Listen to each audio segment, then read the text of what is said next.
This program is presented by Birch Gold Group, the precious metal IRA specialists.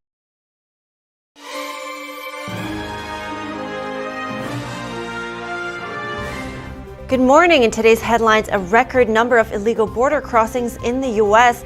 and a growing network of corruption preying on migrants as they try to cross Mexico. The U.S. has a new rule for inbound travelers from China. That's in response to the massive COVID-19 outbreak there. We take a look at the measure taking effect January 5th.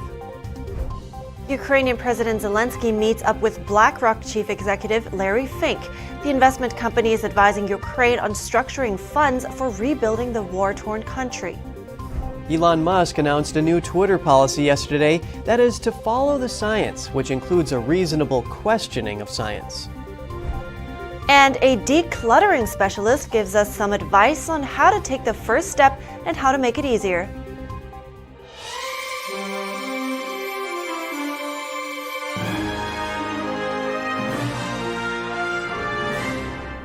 Good morning. Welcome to NTD. I'm Kevin Hogan. Good morning. I'm Evelyn Lee. It's Thursday, December 29th, and it's been a tumultuous travel experience for Southwest Airlines customer this holiday season. The airline canceled more than 5,000 flights between Tuesday and Wednesday alone. Now, American Airlines stepping in to try and help stranded travelers to get home. The company says it will place price caps on some of their flights, and the prices vary by location. Southwest does not have agreements with other carriers to allow passengers to rebook with different airlines. There were other airlines posting last-minute flights, but they cost thousands of dollars. Heading overseas, a large fire on a South Korean expressway on Thursday killed at least 5 people and injured nearly 40 caught in heavy traffic. Local fire department video shows a soundproof awning engulfed in flames soon after the fire broke out near the capital, Seoul. The heavy traffic made it difficult for vehicles to escape the affected area as the fire spread. A witness reported hearing a loud blast. Media said the fire appeared to have begun after a bus and a truck collided. But a fire official at the scene said its cause was still being investigated, although the fire had been put out. Altogether, 44 vehicles were destroyed. And back home, the U.S. is imposing new rules for travelers coming from China in response to the COVID-19 outbreak there. Passengers will need to have a negative COVID test result within 2 days before flying or documentation of recovery. This new rule takes effect on January 5th. It applies to all passengers from China regardless of nationality or vaccination status. Here's NTD's Tiffany Meyer with the story. The move comes as several countries place restrictions on tourists from China. On Tuesday, Beijing said it would soon allow Chinese citizens to travel abroad. This as the virus cases inside China hit an all-time high, and with hospitals and funeral homes overflowing. U.S. carriers are also weighing their options. United Airlines said it's evaluating when to add more flights to China. Right now, the number of flights between the U.S. and China are capped at 12 per side per week. That's about 7% of the number of flights pre-pandemic. Some of China's neighbors are already on the move. Taiwan plans to start testing visitors from mainland China for the virus, starting January. The new year is fast approaching, and the island is expecting tens of thousands of mainland Chinese tourists. Further north, Japan says it will require all travelers from China to go through virus testing starting at the end of this month. Those who test positive must quarantine for 7 days. Japan is also limiting flights to and from China. South Korea is expected to announce new measures for Chinese travelers this Friday, while India is already testing travelers from nations including China. It's also bracing for a new wave of virus cases. Hospitals across India are doing drills to prepare for possible scenarios. In Europe, Italy is testing all Chinese travelers for the CCP virus, which causes COVID-19. That's after it found half of the passengers on 2 flights to Milan were infected. Italy is also performing virus sequencing to check for possible new variants. Health officials say they may impose stricter rules if a new strain is found. In Germany, a politician is calling for the suspension of flights between China and the European Union. Now, Hong Kong is asking Japan to withdraw its COVID-19 restriction from travelers from the island. Passenger flights from the financial hub are only allowed to land at 4 designated airports. That decision comes during a peak travel season ahead of the Lunar New Year holiday. Hong Kong officials say the restrictions are unreasonable and will affect about 60,000 passengers. Hong Kong is recording around 20,000 coronavirus cases a day. It lifted its COVID restrictions today for the first time in 3 years. Ukrainian President Volodymyr Zelenksyy held a video conference yesterday with Blackrock CEO Larry Fink. Blackrock is one of the world's leading investment managers. The New York-based Blackrock manages client assets worth about $8 trillion. President Zelenskyy's website reported that Blackrock has been working on a project to advise the Ukrainian government on how to structure Ukraine's rebuilding funds. Blackrock leaders plan to visit Ukraine in the new year. Zelenksyy also said that Ukraine would participate in next year's World Economic Fund summit in Switzerland. The Washington Examiner reported that both Blackrock and the World Economic Fund are controversial due to pushing environmental, social, and governance practices known as ESG. Elon Musk announced a new Twitter policy yesterday. The new guidelines are to follow the science. Musk wrote that part of the process is the reasoned questioning of the science. NTD's Daniel Monahan has this story. The Greek Euripides said, "Question everything," but the old Twitter policy could better be described as question everything that conflicts with official government positions. That is, at least according to David Zweig's latest COVID-themed Twitter files. Zweig wrote that Twitter did suppress views, many from doctors and scientific experts that conflicted with the official positions of the White House. As a result, legitimate findings and questions that would have expanded the public debate went missing. He says the accounts of doctors and others were suspended or shadow banned for tweeting opinions and demonstrably true information. The following are some examples. Stanford's Dr. Jay Bhattacharya argued that COVID lockdowns would harm children. He said that places that avoided lockdowns had better results. Places that have followed such a strategy, Florida, Sweden, other places around the world, have done much better in terms of overall health outcomes. That got him on a trends blacklist that prevented his tweets from trending.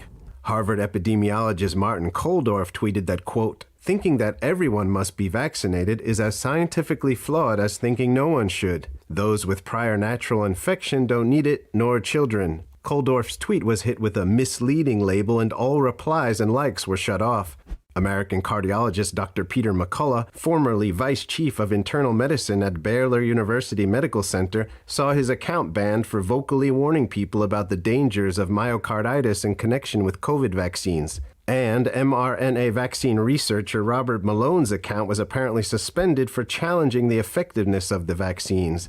Meanwhile, Musk tweeted yesterday that anyone who says that questioning them is questioning science itself cannot be regarded as a scientist. Daniel Monahan, NTD News. Kansas Governor Laura Kelly signed an executive order Wednesday. The directive bans the social media platform TikTok from all state-owned devices. Kansas joins at least 7 other states that want to bar the China-owned app from government electronics over privacy concerns. Governor Kelly accused TikTok of mining user data and potentially making it available to the Chinese regime. Kansas government entities will have 30 days to implement changes before TikTok is blocked. The Trump administration threatened to ban TikTok over national security concerns in 2020. Democratic Congressman Jamie Raskin says he's been diagnosed with cancer. He released the news in a statement yesterday. The Maryland representative says it's a type of lymphoma, which he says is serious but curable. He says chemotherapy treatments are scheduled to begin this week, but he expects to continue working. The congressman says he's been advised the treatment will cause hair loss and weight gain, but joked that he's still holding out hope for the kind that causes hair gain and weight loss. Raskin oversaw the second impeachment of former President Trump. He also served on the January 6th committee. Coming up, a record number of illegal border crossings in the U.S. and a growing network of corruption preying on migrants as they try to cross Mexico. And an Ontario town has been fully crystallized in ice following last weekend's blizzard that hit Canada and the U.S. We'll have these stories for you after the break.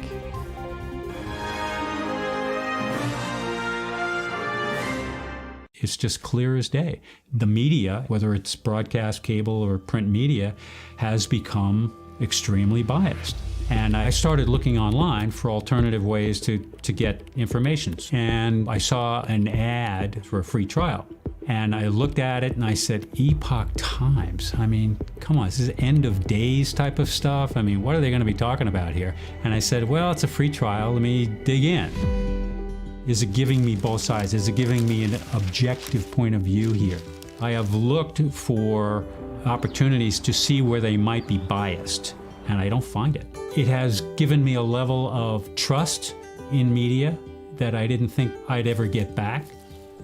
I love the Epoch Times because it has renewed my faith in the idea that a reliable, responsible, non-biased source of information is available. And I can say that I love it because of that.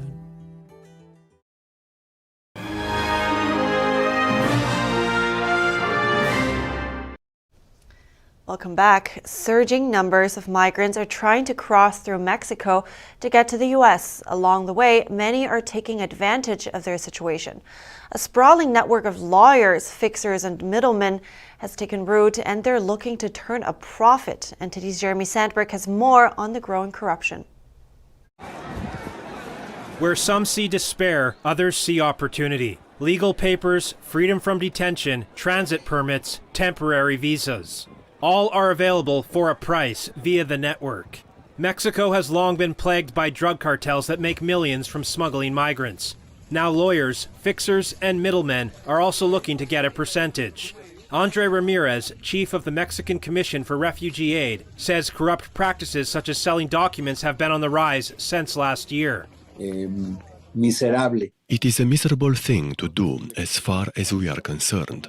Because how is it possible that the people who are in need of international protection suffer at the hands of officials of the body that is in charge of their protection? When Mexico's president took office in 2018, he said fighting corruption was a top priority and declared the National Immigration Institute as one of the country's most corrupt institutions. Yet only a small percent of internal investigations have even made it to the prosecutor's office, about 1 in every 1,000.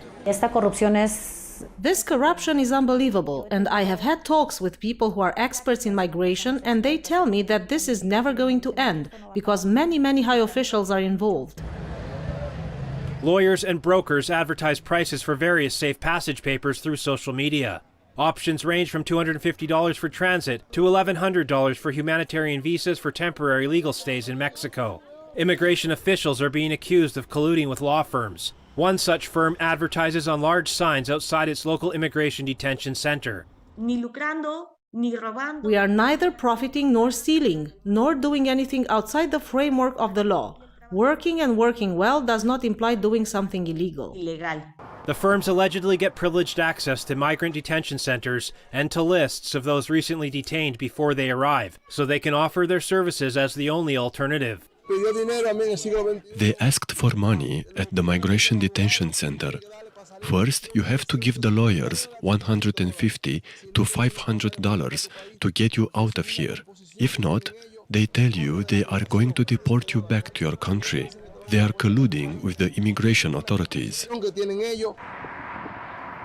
In fiscal year 2022, U.S. authorities arrested nearly 2.4 million people trying to cross the border illegally. That's up 37% from the year before. The annual total is more than twice the highest level recorded during former President Trump's time in office. The Trump-era policy Title 42 was set to end this month, but will remain for now. But many migrants had already set out with news that Title 42 would end. I endured cold and hunger, and now will end up taking the illegal routes through the narrow paths. The record number of illegal border crossings is wreaking havoc on the system. In El Paso, Texas, a new processing center is being built. Officials say it will increase capacity by about 1,000 people. Jeremy Sandberg, NTD News.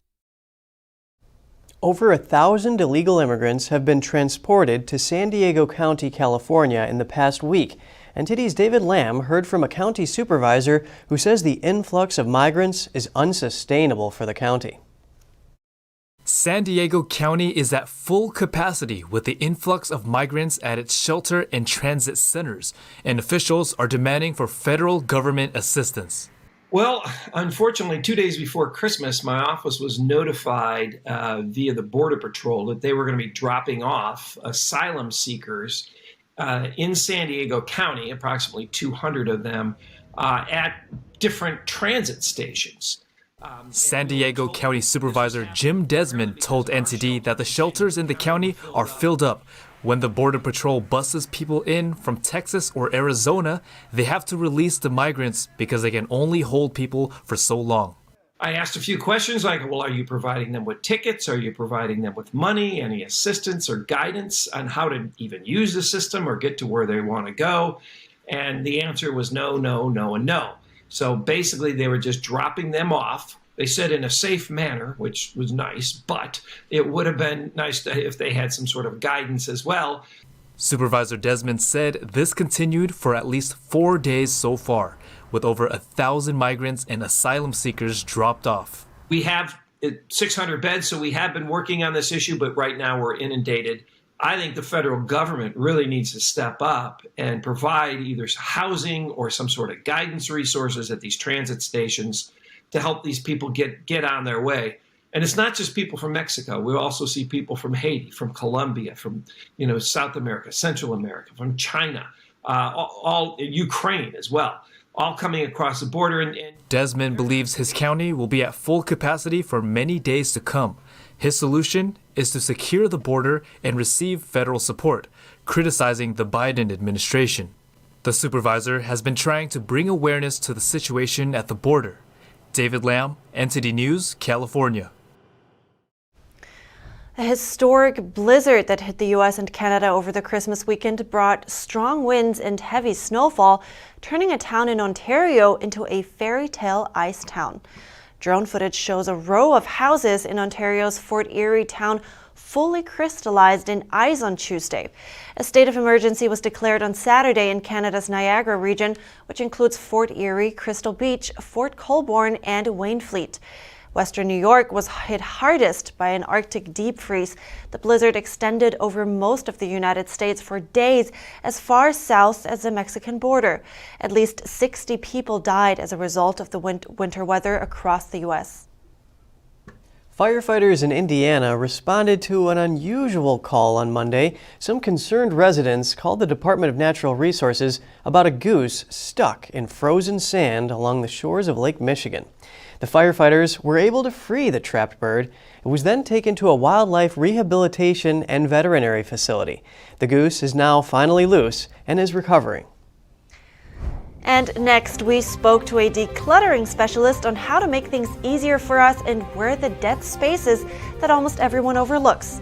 And hundreds of people gather at Times Square to send off 2022 by saying good riddance to things they want to change in the new year. Coming up in just a moment.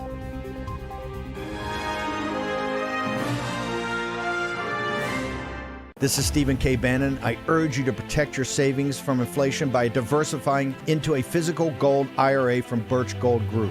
Simply text the word NTD to 989898 and you'll get a free info kit on gold IRAs explaining everything. Coming soon on International Reporters Roundtable.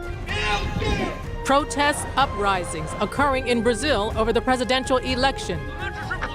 China over the COVID lockdowns, and Iran sparked by the regime's brutality toward women. These are only some of the largest all over the world. Journalists Marcos Shakus, Sasha Gong, and Samir Gare join us to discuss this. Is there a link? Tune in with NTD host Cindy Drukir and our guest panel, giving us a clearer picture of these global events. Saturday afternoon at 1 p.m. or Sunday at 7 p.m. Eastern Time.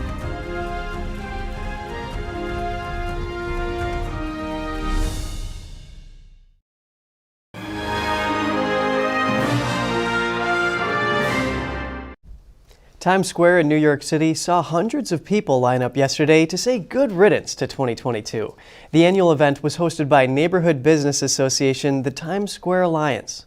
You got it! Yes! Congratulations! Participants were asked to write down all the things they want to get rid of in the new year, tear the pages up, and then complete an obstacle course. It's been described as a good way to be mindful about what to let go of. For some, this means feeling less self-conscious and living life to the fullest. For others, it means getting rid of an object that represents pain they went through.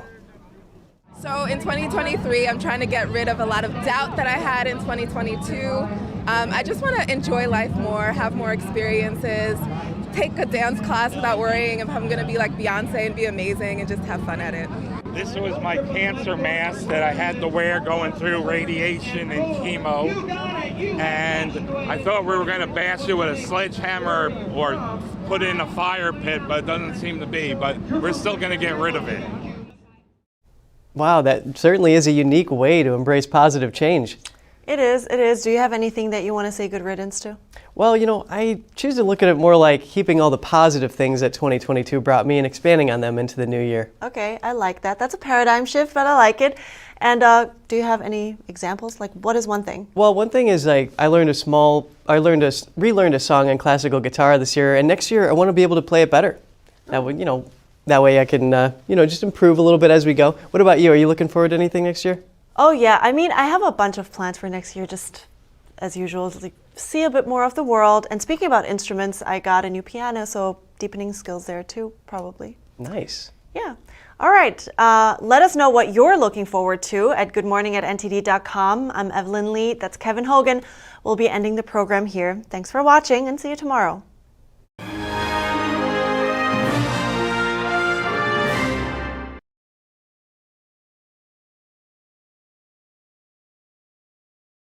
Thanks for watching us on YouTube. Did you know YouTube only keeps selective videos on its platform? So if you want to make sure you get the full picture, just subscribe to our newsletter. Go to newsletter.ntd.com and sign up. It's free.